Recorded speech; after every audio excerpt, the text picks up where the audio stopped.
दोस्तों, इस देश की सरकार और नरेंद्र मोदी के लिए सबसे आसान काम अगर कोई है ना, तो वो काम ये है कि जो भी उनका विरोध करेगा उसके ऊपर ईडी सीबीआई का छापा जो है वो पड़वा देंगे। किसी भी मामले को फाइलें जो है पुरानी पुरानी फाइलें खुल जाती हैं, परंतु एक भी नेता आप ये बता दीजिए भाजपा का कि जिसके ऊपर ईडी सीबीआई किसी का भी छापा पड़ा हो, यानी कि ये मानते हैं कि इनकी खुद की पार्टी कितनी ज्यादा दूध की धुली हुई है। नमस्कार, मैं दामिनी शर्मा सजग भारत में एक बार फिर से आप सभी का स्वागत करते हैं। दोस्तों, सत्यपाल मलिक यानी कि पूर्व गवर्नर जम्मू एंड कश्मीर के, उन्होंने किस तरीके से पहले भी तमाम खुलासे किए हैं ये आप जानते हैं कि आंदोलन में भी, तमाम आंदोलन में उन्होंने सपोर्ट किया। पहले जो आतंकी हमले हुए उसको लेकर सत्यपाल मलिक ने तमाम खुलासे किए, और खुलासे ऐसे किए कि नरेंद्र मोदी की ऐसे ऐसी चीजों को खोला, इस सरकार की ऐसी ऐसी कमियों को उजागर किया जो शायद ये भाजपा और नरेंद्र मोदी खुद सहन नहीं कर पाए।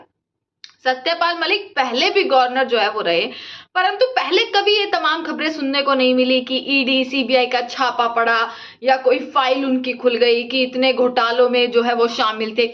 जब से उन्होंने नरेंद्र मोदी की नस खींची है, जब से उन्होंने उनका विरोध किया है, सारी चीजों का खुलासा किया है, तब से आपने खबरें सुनी होंगी किस तरीके से उन पर ईडी, किस तरीके से उन पर सीबीआई का छापा जो है वो पड़ता रहा। आपको पता होगा सत्यपाल मलिक पर मैंने अभी कुछ दिन पहले भी न्यूज बनाई थी कि अस्पताल में है और सीबीआई का छापा उन पर पड़ा हुआ है। सीबीआई से नोटिस उन्हें भेजा गया और जिसके बाद से ही उनकी हालत बेहद ज्यादा गंभीर है और अस्पताल में भर्ती है।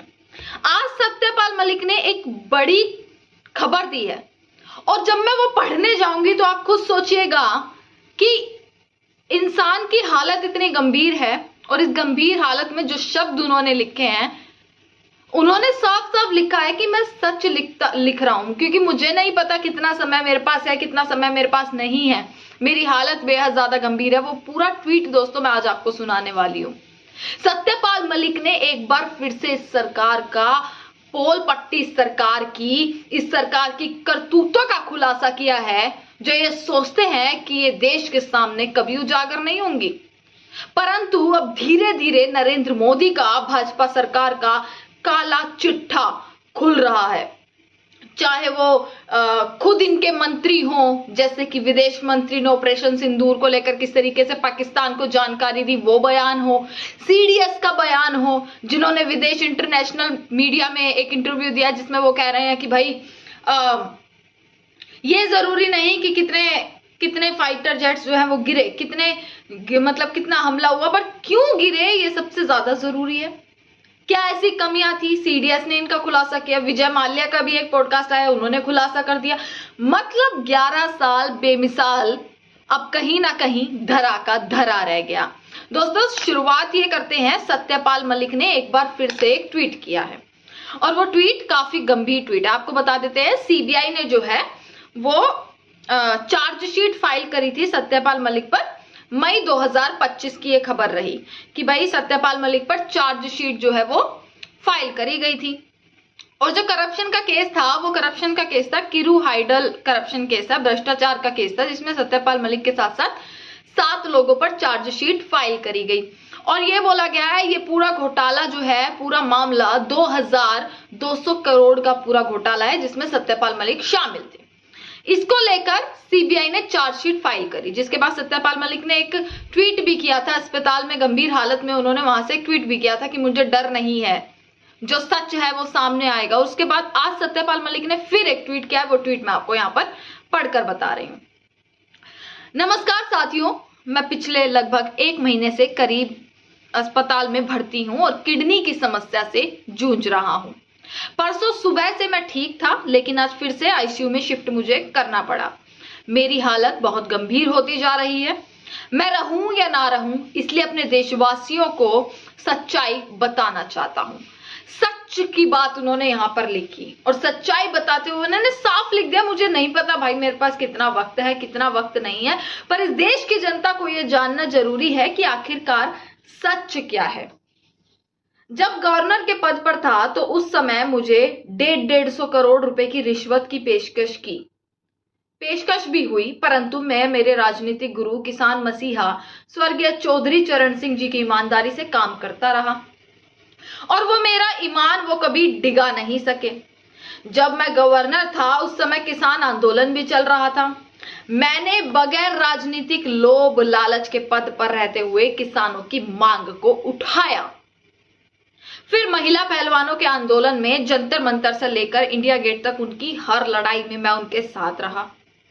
पुलवामा हमले में शहीद वीर जवानों के मामले को उठाया, जिसकी आज तक इस सरकार ने कोई जांच नहीं करवाई।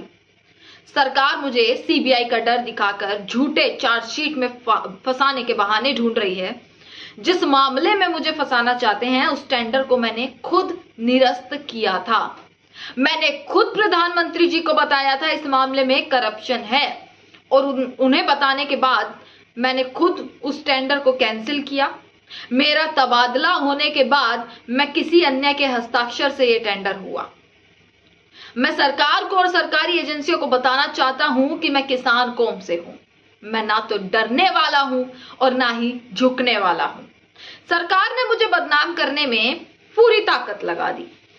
अंत में मेरा सरकार से और सरकारी एजेंसियों से अनुरोध है कि मेरे प्यारे देश की जनता को सच्चाई जरूर बताना कि आपको छानबीन में मेरे पास क्या मिला।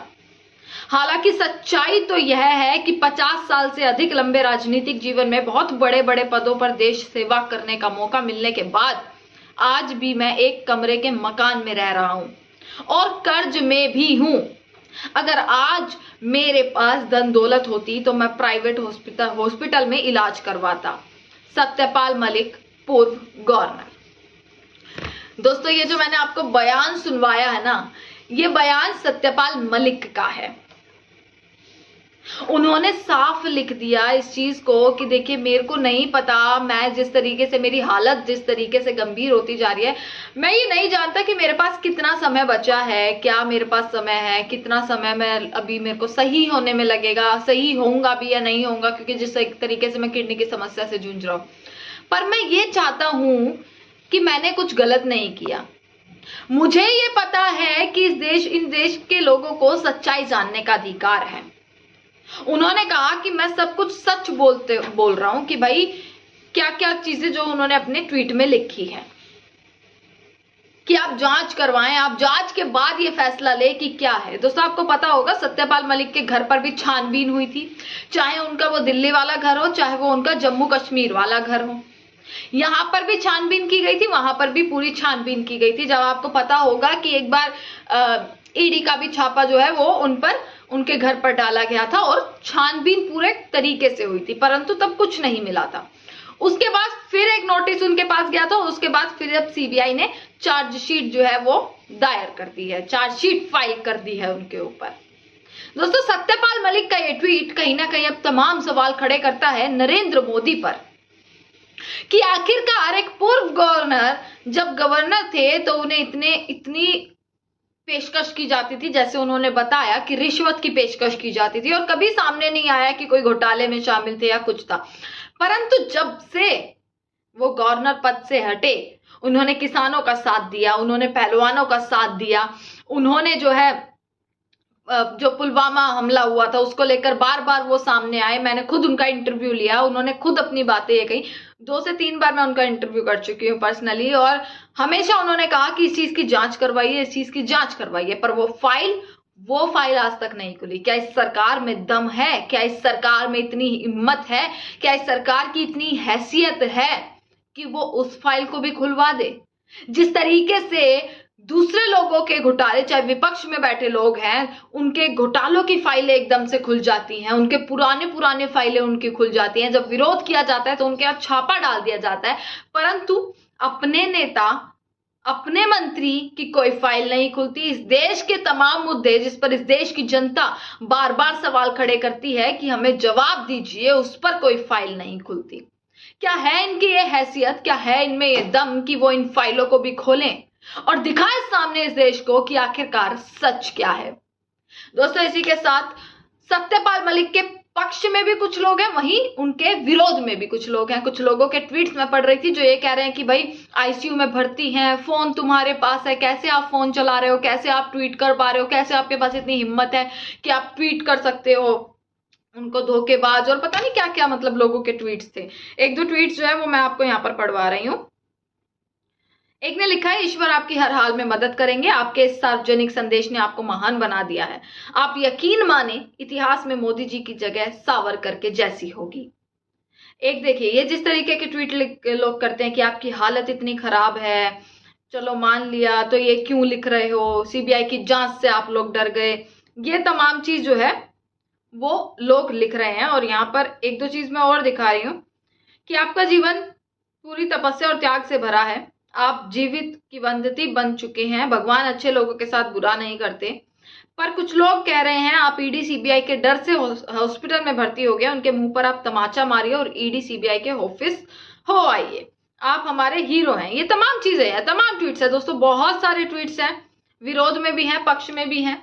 इसी के साथ सवाल खड़े होते हैं कि आखिरकार सत्यपाल मलिक का ये बयान, सत्यपाल मलिक का ये ट्वीट किस तरीके से ये सरकार देखती है, ये देश की जनता देखती है, और जब जब जांच की भी बात की जाती है तब तब कहां इस सरकार के मुंह पर, इसकी जुबान पर ताला लग जाता है।